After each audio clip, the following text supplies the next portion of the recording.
Jadi ketika Anda selanjutnya melihat semut, sebelum Anda berpikir untuk membunuhnya, pikirkan betapa menarik mereka sebenarnya. Jadi ketika Anda selanjutnya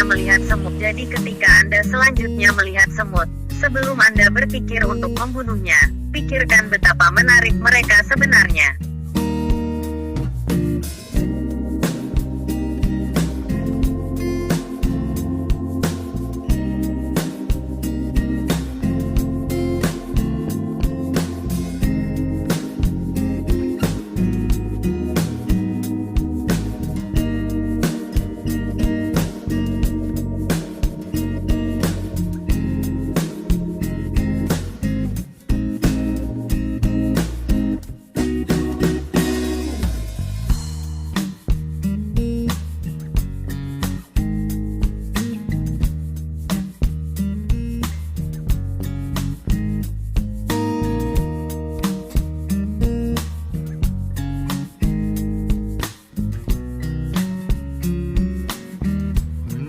Enam fakta menakjubkan dari semut yang perlu Anda ketahui. Pernahkah Anda melihat semut tahun ini?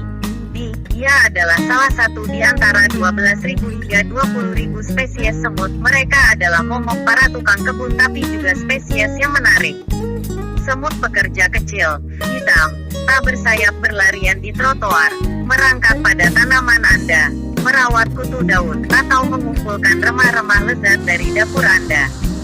Sedangkan semut terbang yang kadang-kadang muncul di malam musim panas yang hangat sebenarnya adalah saudara kandung dari pekerja bersayap ini. Tidak hanya itu, berikut hal-hal lain yang menarik soal semut. 1. Kebanyakan semut yang Anda lihat adalah betina.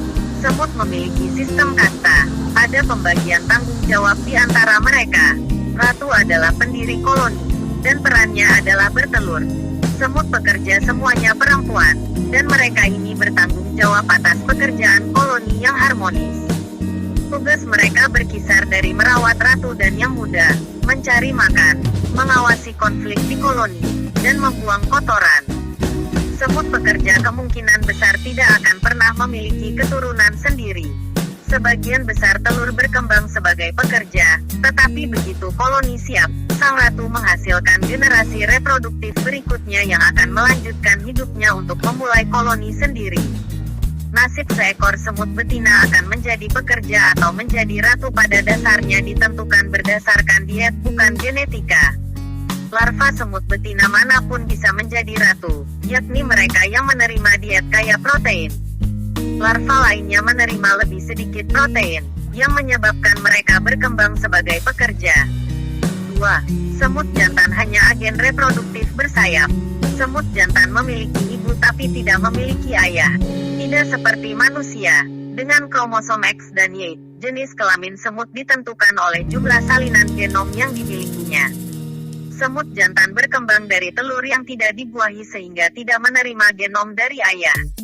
Ini berarti bahwa semut jantan tidak memiliki ayah dan tidak dapat memiliki anak laki-laki, tapi mereka memiliki kakek dan dapat memiliki cucu lelaki. Semut betina, sebagai perbandingan, berkembang dari telur yang dibuahi dan memiliki dua salinan genom, satu dari ayah mereka dan satu dari ibu mereka. Semut jantan berfungsi layaknya sperma yang bersayap. Hanya memiliki satu salinan genom berarti setiap sperma mereka secara genetik identik dengan diri mereka sendiri. Dan pekerjaan mereka selesai dengan cepat. Mereka mati setelah kawin. Meskipun sperma mereka hidup terus mungkin selama bertahun-tahun, pada dasarnya tugas mereka hanyalah untuk reproduksi. Biarkan mereka makan kue. Shutterstock. 3. Setelah ratu tidak makan selama berminggu-minggu, ketika kondisinya hangat dan lembab, ratu perawan dan jantan bersayap meninggalkan sarangnya untuk mencari pasangan. Ini adalah perilaku yang terlihat pada hari semut terbang. Pada spesies L. niger, perkawinan terjadi pada saat terbang, seringkali ratusan meter di atas tanah sehingga memerlukan cuaca yang baik. Setelah itu, ratu jatuh ke tanah dan melepaskan sayap mereka, sementara jantan tidak lama kemudian mati.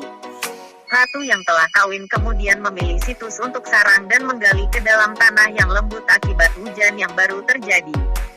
Setelah berada di bawah tanah, Para ratu tidak akan makan selama berminggu-minggu sampai mereka telah menghasilkan pekerjaan betina mereka sendiri. Mereka menggunakan energi dari simpanan lemak mereka dan otot-otot penerbangan yang berlebih untuk bertelur, yang telah dibuahi oleh sperma dari perkawinan mereka di angkasa. Ini adalah stok sperma yang sama yang diperoleh dari jantan yang sudah lama mati yang memungkinkan seorang ratu untuk terus memiliki telur terbuahi sepanjang hidupnya. Ratu tidak pernah kawin lagi. 4. Membuat semut jalan. Kerja sama, kematian, dan perbudakan. Terkadang 2L. Niger Ratu bersatu untuk menemukan sebuah sarang. Asosiasi yang awalnya kooperatif ini yang meningkatkan kemungkinan mendirikan koloni bubar begitu pekerja dewasa baru muncul dan kemudian para ratu bertarung sampai mati. Jahatnya, koloni L. Niger terkadang mencuri induk dari tetangga mereka, menempatkan mereka untuk bekerja sebagai budak. Perbudakan telah berkembang di sejumlah spesies semut, meski mereka juga menunjukkan kerjasama pada tingkat yang luar biasa. Contoh ekstremnya adalah super coloni, semut Argentina, Linepithema humile, yang tinggal memanjang pada lebih dari 6.000 km garis pantai Eropa, dari Italia hingga Spanyol barat laut, dan terdiri dari miliaran pekerja dari jutaan sarang yang bekerja sama. 5. Ratu semut dapat hidup selama beberapa dekade, jantan selama seminggu. Setelah membangun koloninya, pekerjaan sang ratu belum selesai dan ia masih memiliki bertahun-tahun ke depan untuk bertelur. Di laboratorium, Ratu L. Niger telah hidup selama hampir 30 tahun. Semut pekerja hidup selama sekitar 1 tahun, sedangkan semut jantan sedikit lebih dari 1 minggu, meskipun sperma mereka hidup lebih lama. Perbedaan umur panjang yang luar biasa ini murni karena perbedaan ekspresi gen mereka. 6. Semut dapat membantu manusia dan lingkungan. Semut memiliki pengaruh besar dalam ekosistem di seluruh dunia dan peran mereka beragam. Sementara beberapa semut dianggap hama, yang lain bertindak sebagai agen pengontrol biologis. Semut menguntungkan ekosistem dengan membantu penyebaran benih, penyerbukan tanaman, serta membantu meningkatkan kualitas tanah. Semut juga dapat bermanfaat bagi kesehatan kita, sebagai sumber potensial obat-obatan baru seperti antibiotik. Jadi ketika Anda selanjutnya melihat semut, sebelum Anda berpikir untuk membunuhnya, pikirkan betapa menarik mereka sebenarnya. Jadi ketika Anda selanjutnya